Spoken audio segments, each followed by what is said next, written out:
Al principio del libro de Bereshit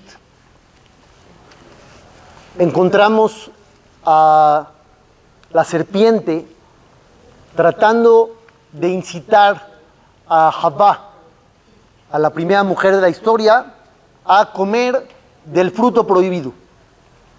Uno de los argumentos que utiliza la serpiente dice: ¿sabes por qué Hashem, por qué Dios no quiere que ustedes coman? Porque si ustedes comen, se van a volver como Él.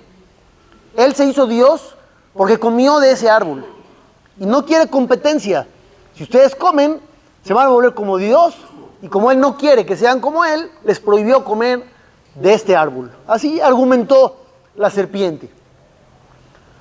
Aparentemente, esto es una burla. Dios no comió del árbol y no de ahí se hizo Dios. Y nosotros, si comemos de ahí, tampoco nos vamos a convertir en Dios. Pero, curiosamente, los jajamim dicen que hay algo de verdad en todo este asunto. ¿Qué es lo que hay de verdad en este asunto? Que al comer de ese fruto, entró el instinto negativo dentro del cuerpo, dentro de la mente del ser humano. Antes estaba afuera, ya está adentro. Y con ese instinto, el libre albedrío se complicó mucho más. El reto es más fuerte, porque los deseos y las tentaciones vienen desde adentro de nosotros. No es un tercero que nos quiere convencer.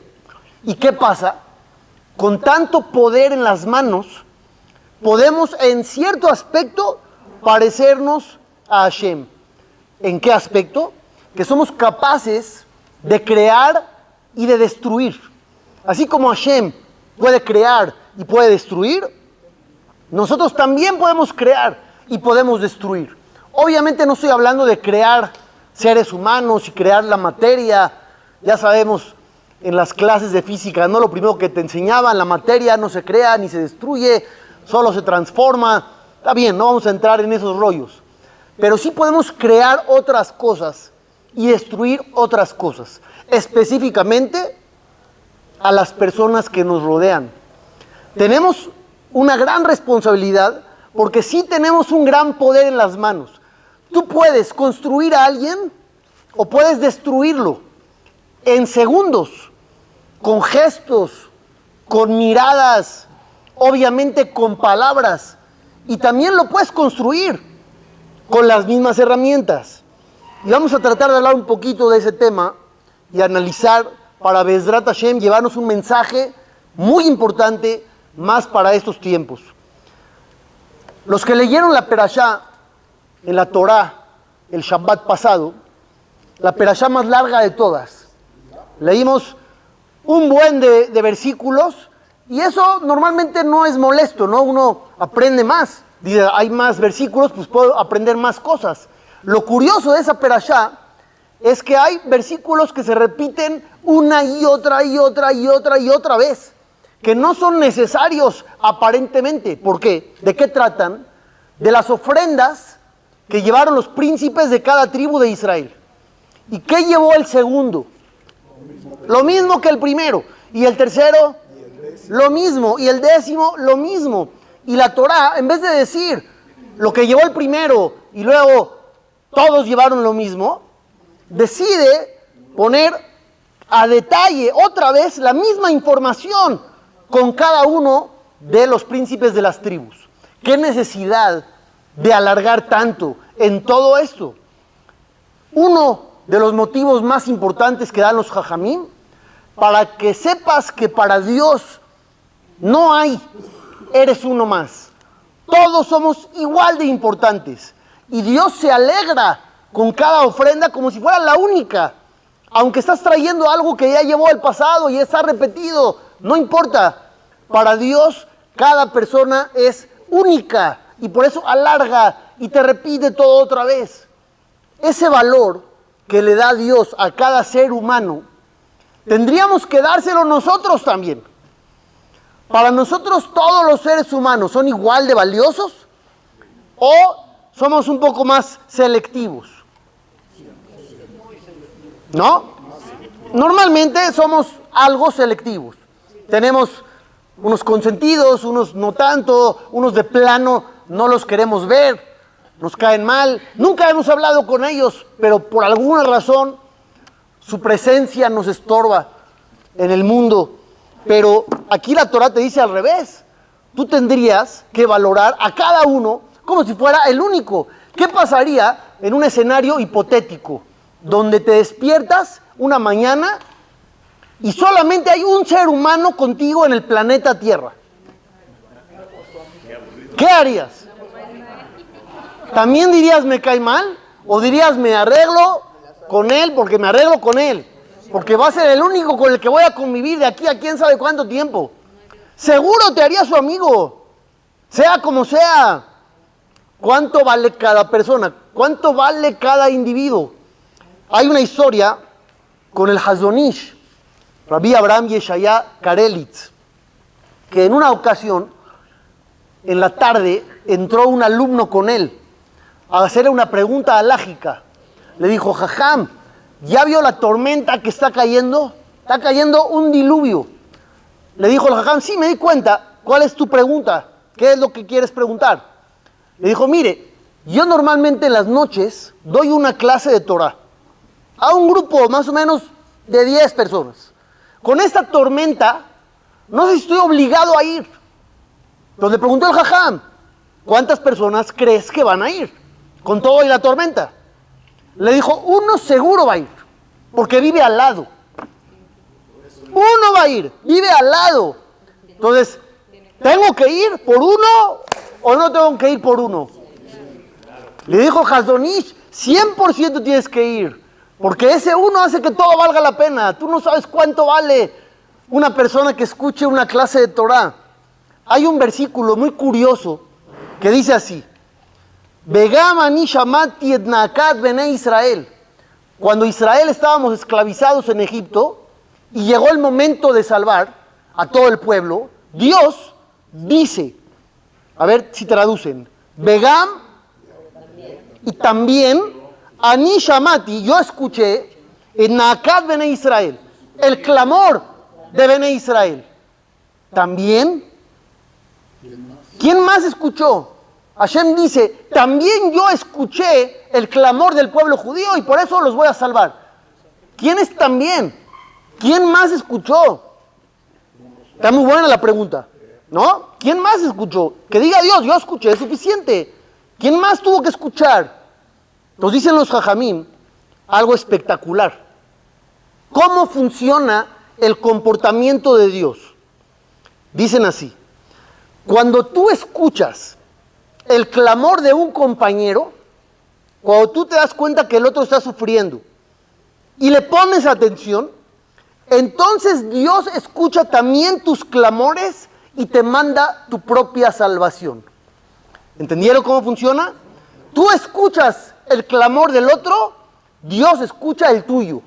Entonces cuando dice, Begam ani shamati, también yo escuché, ¿qué significa? Que los judíos que estaban en Egipto no nada más sufrían por ellos, sufrían por los demás. Estaban preocupados y les dolía que el otro esté siendo castigado y golpeado y torturado.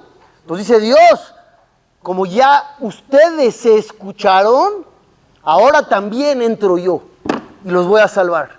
Si uno escucha el clamor del otro, viene Dios y escucha el tuyo y te salva.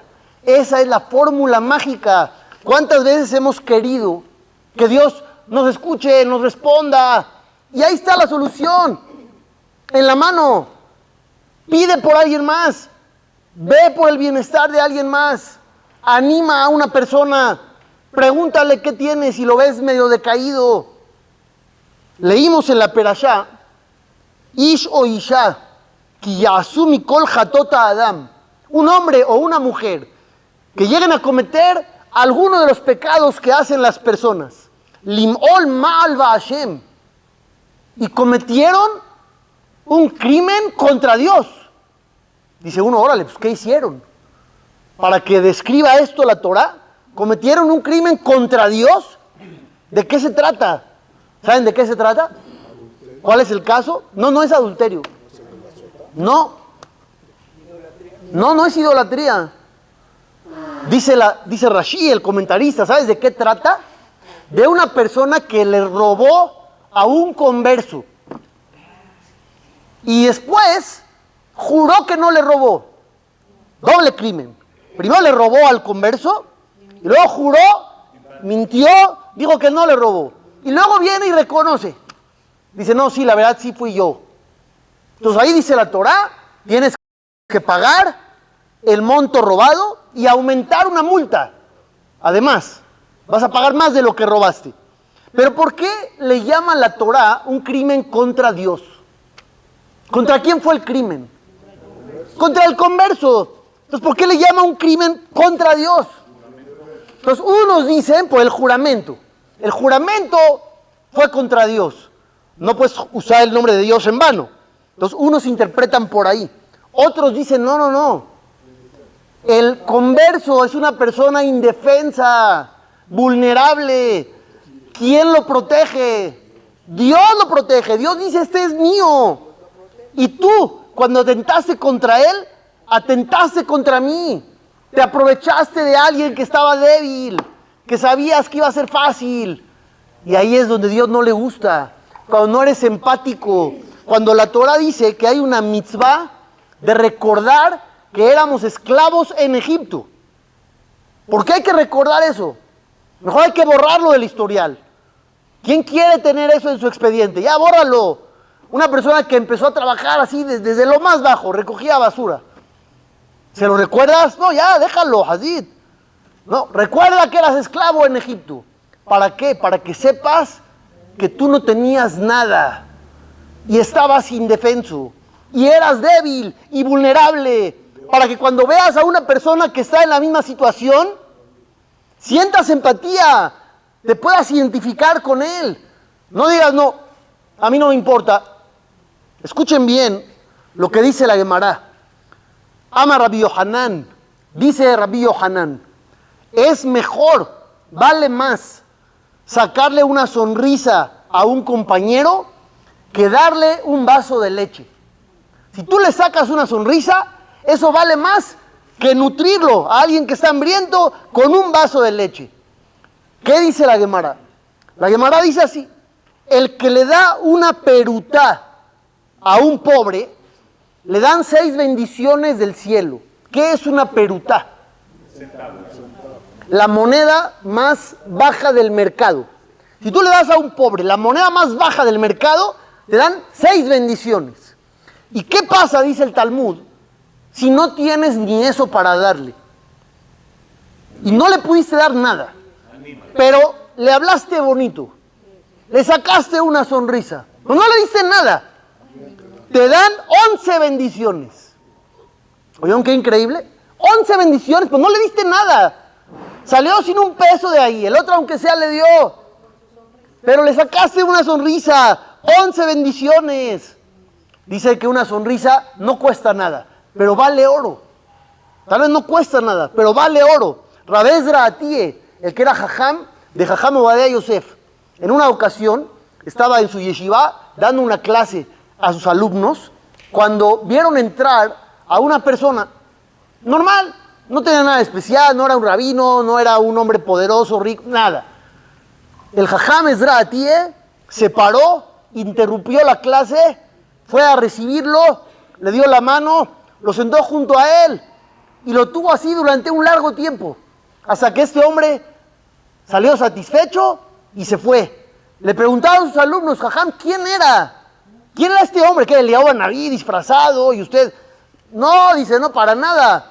Era una persona que se ve que le estaba yendo mal en el día.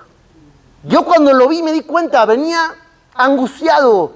A veces sacarle una sonrisa a alguien es la mejor tzedaká que le puedes dar. Hay gente que necesita dinero, otros necesitan dignidad, necesitan sentir que importan en el mundo. Y es lo que hice, dijo Jajam Ezra Atie. En Avot de Rabbi Natán dice la frase que también está en la Mishnah, en Masejet Avot. Dice, Ebe mekabel et kol Adam beseber panim yafot. Tú tienes que recibir a toda persona con buena cara. A todos con buena cara. Ya desde ahí está complicadísimo. ¿Por qué complicadísimo? Número uno, como ustedes mismos reconocieron, algunos nos caen mejor que otros. Eso es número uno. Número dos, no siempre estás de humor para estarle sonriendo a todo el mundo. Está bien, tuviste un gran día, estás muy de buenas, le sonríes a todos, va. Pero no siempre estás de buenas. Ahora te piden que tú le sonrías a todos. Está complicado. Ahora, ¿qué aumenta de información en Avot de Rabbi Natán? Escuchen bien. Si tú le das a alguien todos los regalos mejores del mundo, pero con la cara hacia abajo, no lo volteas a ver, le das todo. Dice, Kol matanot tovot shebaolam, todos los mejores regalos del mundo, con la cara hacia abajo, Ma'ale alab, le consideran en el cielo que ilu lo natan lo klum, como si no le hubieras dado nada. Pero si lo recibes, beseber panim yafot, con una cara bonita, y lo natan lo klum, y no le diste nada, ¿qué te consideran? Como si le dice todos los regalos, los mejores del mundo. Shelomo Amelech, es sabido que hubo una época donde estuvo desterrado y estuvo pidiendo pan para comer. No estuvo siempre en su palacio. En una ocasión recibió un castigo celestial y estuvo 3 años fuera de su palacio. Y no había internet, redes sociales, Facebook. No todos lo conocían de su rostro. Tú lo veías, no sabes quién es. Y está en la calle pidiendo pan. Y te va a decir, yo soy el rey Shelomo. ¿Qué le vas a decir? Ve al psiquiatra. Que no lo conocían todos. Pero Shelomo Amelech, él dijo, Toba aruhat yarak be'ahava sham. Es preferible comer verdura con amor que comer las mejores carnes. Pero cuando hay sentimientos negativos, dicen, ¿de qué habló? ¿Está contando algo personal o es una frase bonita de Shelomo Amelech? Dice, no, estaba hablando de una historia, más bien 2 historias que pasaron con él. Hubo 2 personas que lo reconocieron cuando estaba pidiendo pan para comer. Uno era un hombre rico, poderoso. Le dijo a Shelomo, ven, te voy a dar en mi casa, te voy a atender. Fue Shelomo a su casa, le sirvieron las mejores carnes, un manjar. Pero ¿qué hacía el anfitrión? Le recordaba todo el tiempo su reinado. ¿Te acuerdas cuando eras rey? ¿Te acuerdas los lujos que tenías? ¿Te acuerdas cómo todos estaban ahí? Súbditos. Le hacía recordar todo lo bueno cuando estaba en su peor momento. Dice que Shelomo Amelech salió llorando de ahí, porque nada más lo hizo sufrir. Las mejores comidas, pero lo hizo sufrir. Al otro día, otra persona lo reconoció y le dijo, vente a mi casa. Le dijo, ¿tú me vas a atender como me atendió el otro, el rico? Le dijo, no, señor rey, yo apenas tengo para comer. Yo no le puedo dar de las mejores carnes. Le puedo dar verdura, un poquito de la que yo tengo le voy a compartir. Le dijo, sí va, con gusto. Fue para allá. ¿Qué hizo este hombre? Lo empezó a animar.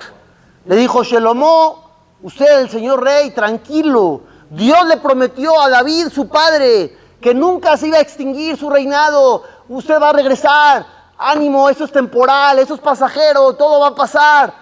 Shelomo salió feliz de ahí. Y ya cuando regresó a su reinado es cuando dijo esta frase. Dijo, es mejor comer un poco de verdura, pero te hacen sentir bien, que comer las mejores carnes cuando te hacen sentir mal. Esa es una frase de las más inteligentes de Shelomo Amelech. Nosotros sabemos que el pecado más costoso del pueblo judío, ¿cuál fue? No, los espías. El pecado de los espías fue el más costoso. En el becerro de oro murieron 3,000 personas. Por los espías murió toda la generación. 40 años dando vueltas por el desierto. Dice el Talmud que Dios dijo, era la noche del 9 de Av, Tisha B'Av, y Dios dijo, ustedes lloraron, un llanto en vano, gratuito, porque no tenían por qué llorar, los asustaron los espías. Yo les dije que la tierra es buena, yo les dije que les va a ir bien. ¿Por qué se asustan? ¿Por qué desconfían? Lloraron en vano. Ahora van a llorar generación tras generación. ¿Cómo se repara, preguntan los jajamín, un llanto vano? ¿Cómo se repara eso? Normalmente tendrías que hacer algo equiparable a, pero en positivo. ¿Estamos de acuerdo? ¿Cómo reparas un llanto vano? Un llanto gratuito.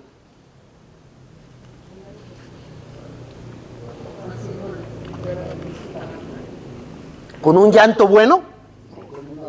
Podría ser. Escuchen bien lo que dice la Gemara. Maaseh Isha Ahat. Hubo una historia con una mujer que vivía en la misma zona que Rabban Gamliel, era el jajam más grande de la generación. A esta mujer, lo alenu, le falleció su hijo y lloraba todas las noches. Y Rabban Gamliel la escuchaba y lloraba junto con ella todas las noches, hasta que al jajam, Rabban Gamliel, se le cayeron las pestañas de tanto que lloraba por el sufrimiento de esta mujer. Estamos hablando de un llanto, pero este no es un llanto vano o gratuito, es un llanto de empatía, de sufro contigo, de un dolor en el que uno se está solidarizando, aunque nadie lo obligó, no era pariente de él, no era su sobrino el niño que falleció, era una señora X, y Rabban Gamliel lloraba con ella todas las noches, a tal grado que los alumnos del jajam tuvieron que reubicar a la mujer, porque le estaba haciendo mucho daño al jajam, de tanto que sufría por ella. Ahora, el título de la clase de hoy, a mucha gente le llamó la atención, ¿no? Sí. Hubo gente que me dijo, ¿qué? ¿De qué vas a hablar? ¿O qué onda? ¿Qué? Ahí va, la historia que yo les quiero compartir, la trae la Rebbetzin Jungreis en su libro.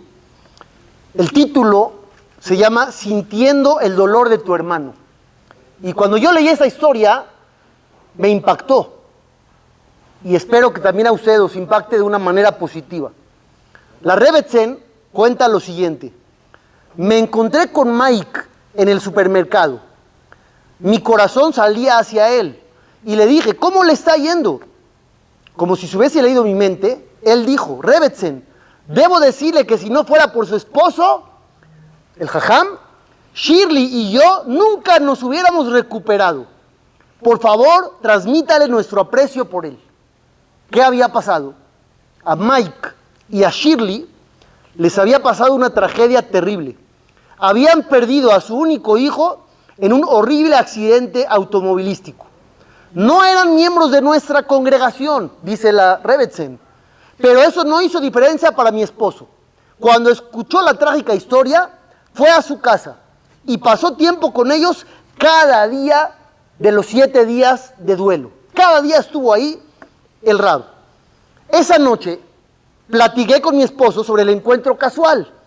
Le dije, Mike está muy agradecido contigo. Dice que lo salvaste a él y a su esposa.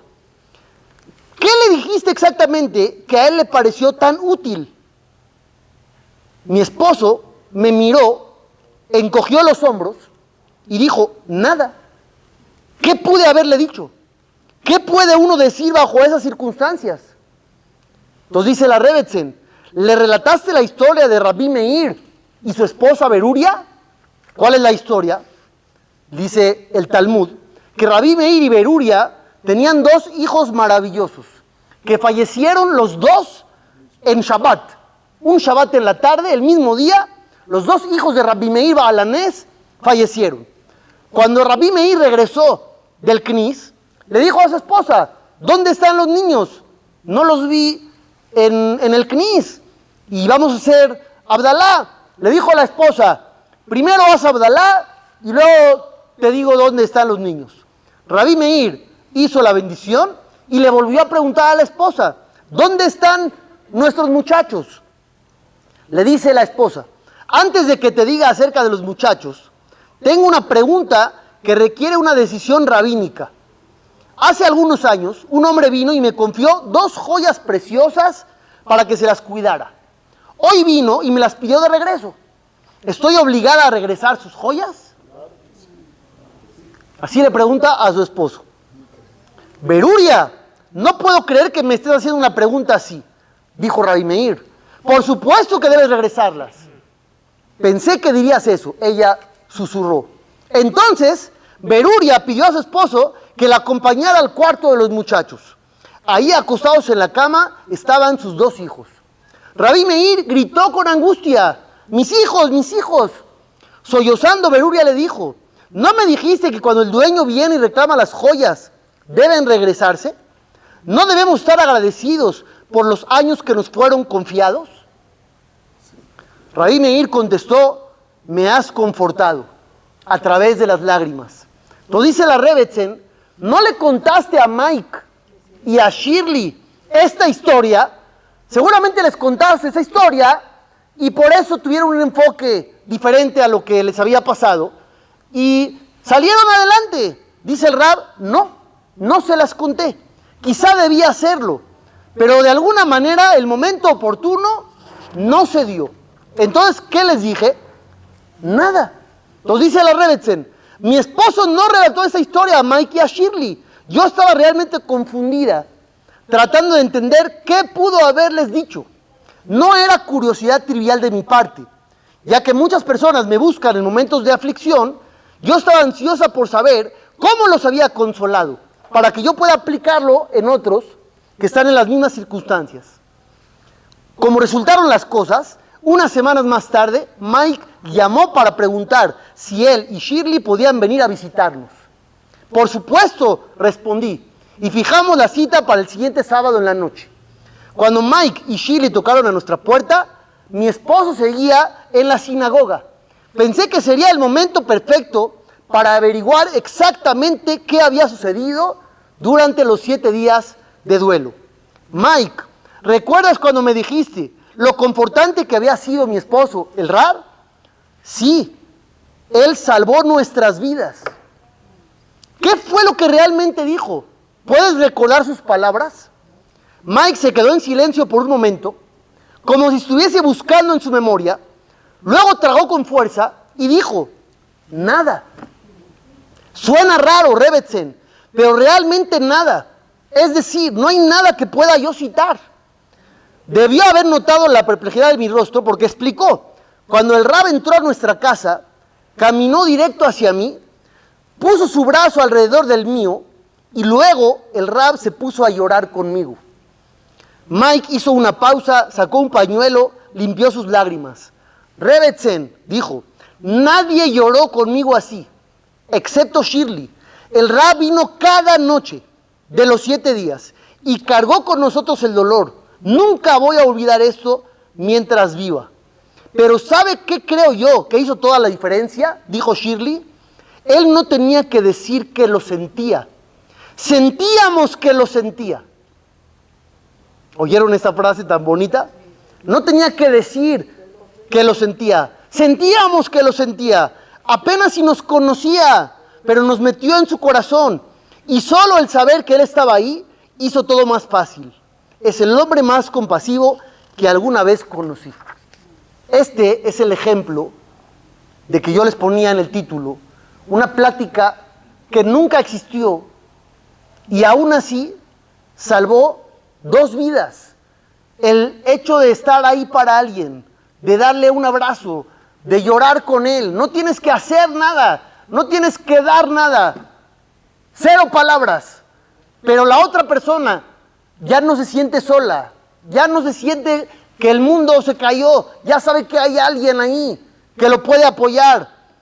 En la Shoah estaba el Rab Gad Eisner en la famosa Marcha de la Muerte, cuando los nazis decidieron evacuar los campos, ir hacia adentro, hacia Alemania, borrar las huellas.